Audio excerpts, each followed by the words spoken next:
بسم اللہ الرحمن الرحیم۔ کرم دین چوکیدار اپنی سائیکل کے ہینڈل سے گوشت کی چند تھیلیاں لٹکائے تیز تیز پیڈل مارتا ہوا اپنی دھن میں چلا جا رہا تھا۔ اس کے چہرے پہ ایک انوکھی سی مسرت اور طمانینت کے آثار نظر آ رہے تھے۔ ایک انتہائی غریب سے محلے میں پہنچ کر اس نے ایک گھر کے سامنے سائیکل روکی اور دروازہ کھٹکھٹایا۔ کچھ دیر بعد اندر سے ایک نسوانی آواز آئی کہ جی کون؟ باجی میں ہوں کرم دین چوکیدار۔ اس کی بلند آواز سے جواب دیتے ہی دروازہ کھلا اور دوپٹے کے پلو سے چہرہ ڈھانپے ایک عورت نظر آئی۔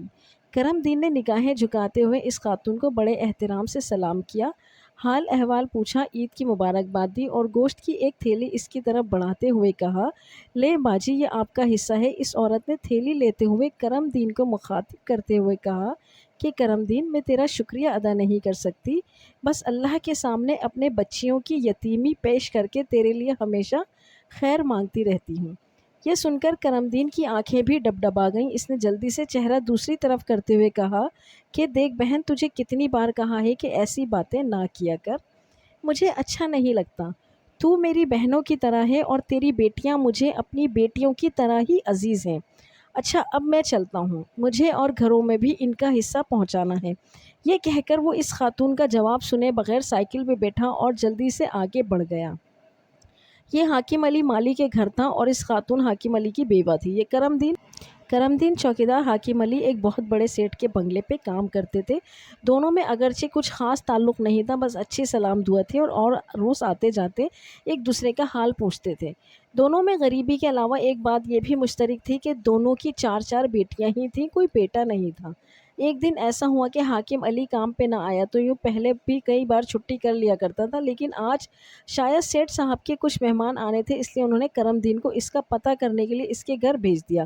کرم دین وہاں پہنچا تو دیکھا اس کے گھر تو گویا قیامت صغریٰ برپا تھی۔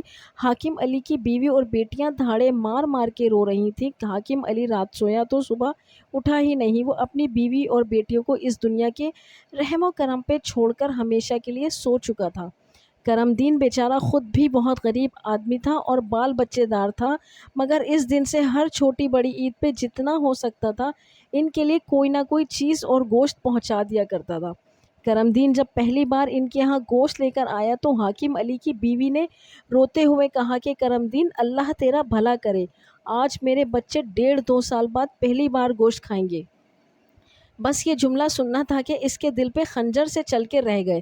بس وہ دن تھا اور آج کا دن کہ وہ ان کے ساتھ ایسے 4-5 اور گھروں کو بھی وقتاً فوقتاً مدد کرتا رہتا۔ باقی گھروں میں بھی گوشت کی تھیلیاں پہنچا کر وہ واپس پلٹا تو کافی دیر ہو چکی تھی۔ اس نے سائیکل موڑی اور اپنے گھر کی راہ پکڑی۔ جیسے جیسے اس کا گھر نزدیک آ رہا تھا اس کے چہرے پر پریشانی کے تاثرات بڑھتے جا رہے تھے۔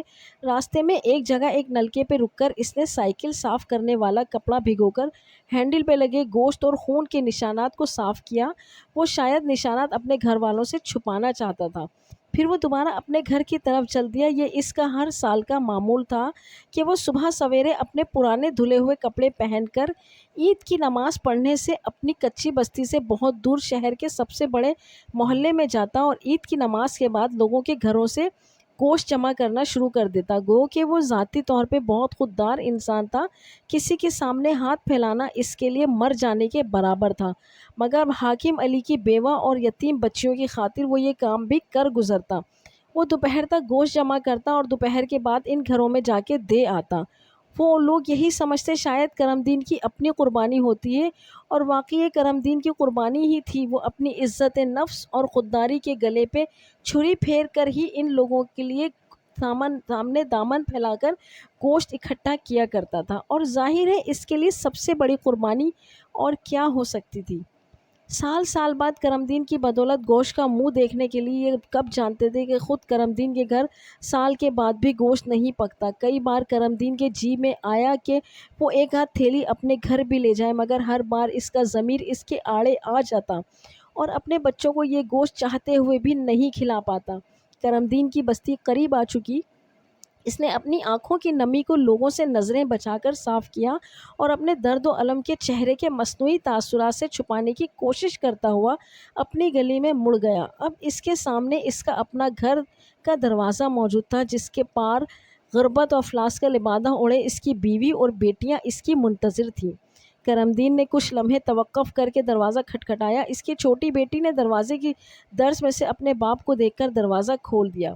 کرم دین سر جھکائے ہوئے اپنے گھر میں داخل ہو گیا۔ اس نے اس طرح اونچی آواز میں سب کو سلام کر کے سر اٹھایا تو دیکھ کر حیران رہ گیا کہ اس کے صحن کے بیچوں بیچ کھانے پکانے کے سامان کا ڈھیر لگا ہوا ہے اور ساتھ ہی ایک تھیلے میں اچھا خاصا گوشت بھی پڑا ہوا ہے۔ کرم دین نے حیرت سے اپنی بیوی کی طرف دیکھا اور پوچھا کہ یہ سب کہاں سے آیا؟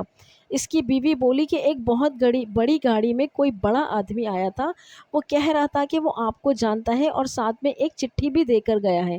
میں نے سامان تو اس کے اصرار پہ رکھ لیا مگر اب آپ کے آنے کا انتظار میں ہی تھی، اور ساتھ ہی ایک لفافہ کرم دین کی طرف بڑھا دیا۔ کرم دین نے جلدی سے لفافہ کھولا اور اس میں موجود چٹھی پڑھنے لگ گیا۔ سلام دعا کے بعد لکھا تھا، یار کرمے، میں تجھے ایک عام سا بندہ سمجھتا رہا مگر تو بہت بڑا آدمی نکلا، اتنا بڑا کہ تیرے سامنے مجھے اپنا آپ بہت چھوٹا محسوس ہونے لگا ہے۔ مجھے تیرے بارے میں کچھ باتیں کہیں سے پتہ چلی تھی، پھر میں نے سارا دن تیرا پیچھا کیا اور حاکم علی کے گھر تک جا پہنچا، وہاں سے مجھے تیرے بارے میں باقی سب پتہ چل گیا، اور جب تیرے گھر آیا تو پتہ چلا کہ تیرے اپنے گھر کے حالات بھی بالکل انہی لوگوں جیسے ہیں۔ کرمے، یہ کچھ چیزیں عید کا تحفہ سمجھ کر قبول کر لے، تجھے اللہ کا واسطہ انکار نہ کرنا۔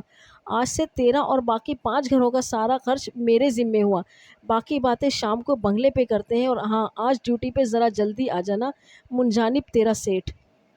کرم دین کی آنکھوں سے آنسو نکل کر چٹھی کی تحریر بگاڑ رہے تھے اور اس کی زبان پہ بے اختیار جاری تھا، اللہ اکبر لا الہ الا اللہ واللہ اکبر وللہ الحمد۔